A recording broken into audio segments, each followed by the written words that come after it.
대해서 좀 말씀드리겠습니다.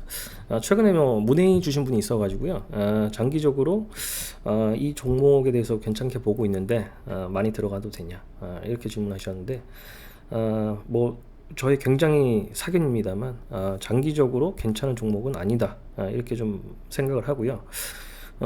그 이유에 대해서 뭐 어떤 분이 좀 저랑 비슷하게 비슷한 생각으로 이제 정리를 하셨더라고요. 그래서 그 자료 가지고 좀 말씀드리겠습니다.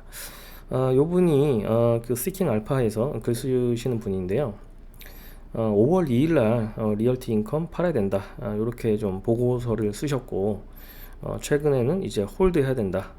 별로 안 좋다. 이렇게 좀 레포트를 쓰신 분입니다. 그래서 이분의 논리를 잠깐 말씀드리면 현재 그 리얼티 인컴의 배당 수익률이 매력적인 구간이 아니다. 그래서 다른 뭐 리츠 대비해서도 그렇고 그냥 안 좋다. 이렇게 좀 배당 수익률 측면에서 좀 얘기하고 있고요.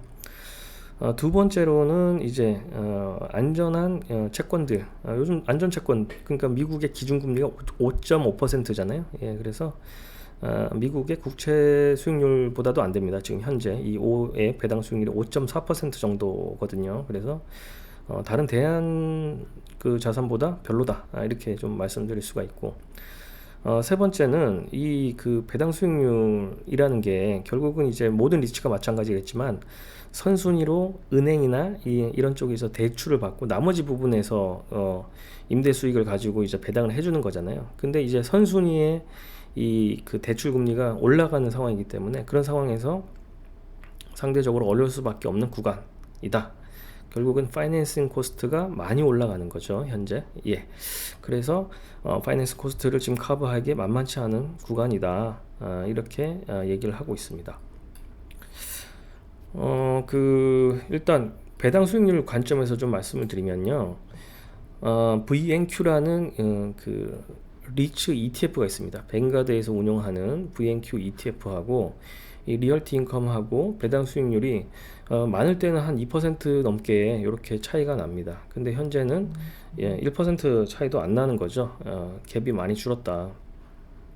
리얼티 인컴이 뒤에도 말씀드리겠지만 기본적인 포트폴리오가 좀 배당을 많이 주는 포트폴리오입니다. 예, 그러니까 부동산이라는 것도 안전자산이냐 아니냐에 따라서 사실은 이 배당 수익률, 그 다음에 임대 수익률이 다를 수밖에 없거든요. 예, 그래서 요런 차이가 지금 별로 갭도 안 나는 차이다. 그래서 이 배당 프리미엄이 매력적이지 않다. 이렇게 결론을 내리고 있습니다. 또 하나는 그 제가 말씀드렸듯이 이 기본적인 미국의 국채 수익률보다도 지금 떨어지는 배당 수익률, 그러니까 별로 메리트가 없기 때문에 굳이 이 구간에서 현재 미국의 기준금리가 더 올라갈 수도 있고요. 이런 상황에서 굳이 이 리츠보다는 미국의 국채에 더 투자할 확률이 높겠죠. 예, 그래서 이 수급이라든지 흐름 자체도 별로 투자에 좋은 구간은 아니다. 이렇게 말씀드릴 수가 있겠습니다. 일단 리얼티 인컴의 홈페이지에 가서 이렇게 보시면요, Diversified Deliver, 그러니까 굉장히 다각화된 포트폴리오라고 얘기를 하고 있는데 저는 사실 그 별로 그렇게 다각화되어 있지 않다고 좀 판단이 됩니다. 왜냐하면 현재 이 포트폴리오가 13,100개의 커머셜 프로퍼티, 상업지구에 투자를 하는 그런 포트폴리오입니다. 근데 이 상업지구 포트폴리오 중에서도 주로 그 리테일 쇼핑, 그러니까 이걸 이제 리츠에서도 카테고리를 보면은 리테일 쇼핑, 그러니까 그냥 리테일이라고도 표현합니다. 그래서 리테일 쪽 인더스트리라고 보시면 되고요. 다 필수 소비재하고 연관이 있는 그런 포트폴리오입니다. 그래서 컨비니언스 스토어, 그 다음에 그로서리 스토어, 달러 스토어. 달러 스토어는 뭐 원페니숍 같은 거죠. 그러니까 우리나라 따지면 다이소 같은데, 그래서 이런 저가 상점들, 그 다음에 드럭스토어, 뭐 이런 형태로 해서 포트폴리오가 짜져 있는데, 이 인더스트리가 사실은 분산된 인더스트리는 아니다. 다 이제 소비와 관련된 그런 리테일 인더스트리다. 이렇게 말씀드릴 수가 있고요. 클라이언트를 보더라도 이제 달러 제너럴, 뭐 달러 트리, 월그린 이런 이제 저가형 미국 이제 체인점이 되겠죠. 그 다음에 보시면 이제 윈 리조트 같은 물론 이제 호텔 체인도 있고요. 그 다음에 세인즈부리는 이제 그 영국의 그로서리 스토어죠. 체인점이고 뒤에 보시면 뭐 AMC 같은 이제 영화관 채널도 있습니다. 그래서 클라이언트들은 굉장히 다각화되어 있는데 대부분 미국과 영국이 지금 한 10.5%고요. 나머지 대부분이 이제 미국에 이제 소재를 하고 있습니다. 그래서 미국과 영국의 포트폴리오가 집중이 되어 있고 이 리테일에 집중이 되어 있다. 여기 나오죠. 리테일 82.5%. 예. 결국은 집중된 투자 포트폴리오이기 때문에 그런 리스크가 좀 있다. 이렇게 말씀드릴 수가 있고요.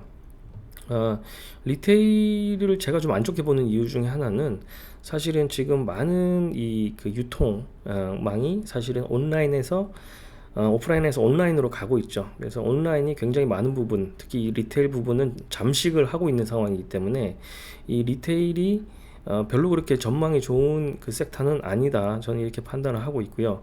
이 온라인 쇼핑몰이 커지면서 이 리테일에서 이 그 포션이 좀 줄 수밖에 없습니다. 매출이 줄 수밖에 없는 거죠. 소매점 같은 경우에. 그래서 요런 측면에서는 향후에 좀 위험할 수 있다. 왜냐하면 리츠라는 거는 투자해서 배당만 받는 게 아니고 결국은 일부의 그 리츠는 팔아야 되는 경우도 생기는 거죠. 그래서 이 매각했을 때, 이 부동산을 매각했을 때 이 리테일이라는 섹터 자체가 안 좋은데 굳이 괜찮은 가격을 내고 이렇게 살만한 매수자가 있을까, 이런 걸 생각해 보면 좀 우울하게 볼 수도 있는 거죠. 예를 들어서 미국의 뭐 달러 제너럴 같은 뭐 우리나라 다이소 같은 데가 있었는데 미국의 중심가도 아니고 외곽 지역에 이런 이제 스토어들이 좀 있거든요. 그래서 이런 스토어들이 팔려고 할 때 못 팔 확률이 굉장히 높다는 거죠. 그래서 이런 것에서 좀 공실률이 나오고 그러면은 배당 가능성이 떨어진다. 결국은 부동산을 매각할 때도 이 매각 차익으로 배당을 할 수 있는 거거든요. 리츠는. 근데 이 매각 차익이 나올 수 있겠냐 보면은 별로 그렇게 전망이 좋지는 않다. 저는 이렇게 좀 판단을 하고 있습니다. 예. 현재 그냥 occupancy rate, 그러니까 이제 이 점유율이 굉장히 높은 건 맞는데 향후에 이게 떨어진다면 그 또한 굉장히 큰 리스크다. 예, 이렇게 좀 생각을 하고 있습니다. 그래서 제가 이제 그 리츠에 대해서 간혹 이제 그 영상을 올리기도 했었는데 한국 분들이 이 리츠에 너무 그 집중적으로 이 리얼티 인컴만 투자를 하시다 보니까 제가 그런 부분이 좀 우려가 돼서 말씀을 드리는 부분이고요. 그 리츠 ETF 중에 가장 대표적인 VNQ라고 있습니다. 예, VNQ 뱅가드 리얼 에스테이트 인덱스 펀드고요. 물론 그 업황 자체가 지금 리츠가 대부분 안 좋기 때문에 이 ETF도 성과가 썩 좋지는 않거든요. 만약에 그 리츠를 투자를 하시고 싶으면 제가 볼 때는 VNQ를 투자하시는 걸 좀 더 권하고 싶고요. 여기 홀딩을 보시면은 여기에 당연히 리얼티 인컴도 들어가 있습니다. 예, 한 2.6% 정도 현재 들고 있고요. 미국의 리츠는 이 리츠 회사마다 굉장히 한가닥합니다. 예, 그러니까 무슨 말씀이냐 하면 자기 특색이 있다는 거죠. 자기 장점이 있고 장기가 있기 때문에 예를 들어서 뭐 아메리칸 타워면 통신 장비 쪽으로 통신 리츠라고 볼 수가 있고요. 그 다음에 에퀴닉스 같은 경우는 한국에도 있죠. 에퀴닉스 데이터 센터 쪽에서 세계 1등인 그런 이제 리츠가 되겠고, 퍼블릭 스토리지라고 해서 이제 그 창고 위주로 하는 그런 리츠가 있고요. 그래서 각각의 영역에서 뛰어난 리츠 회사들이 포진돼서 이거를 이제 포트폴리오로 관리하는 게 이제 VNQ ETF이기 때문에 장기적으로 VNQ가 좀 빠질 때마다 사는 거, 이런 부분은 저는 나쁘지 않다고 판단하는데 그 리얼티 인컴만 너무 집중적으로 사신다, 이 부분은 좀 리스크가 있다, 이렇게 좀 말씀드릴 수가 있겠습니다. 그러니까 리스크 대비해서 어느 정도 그거에 걸맞는 수익이 있으면은 당연히 리스크를 걸어야지 돈을 벌 수가 있겠죠. 하지만 이 리스크 대비해서 크게 기대 수익이 많지 않으면 굳이 그 리스크를 질 필요는 없다는 게 제 생각입니다. 그래서 그런 측면에서 좀 이해해 주셨으면 고맙겠습니다. 감사합니다.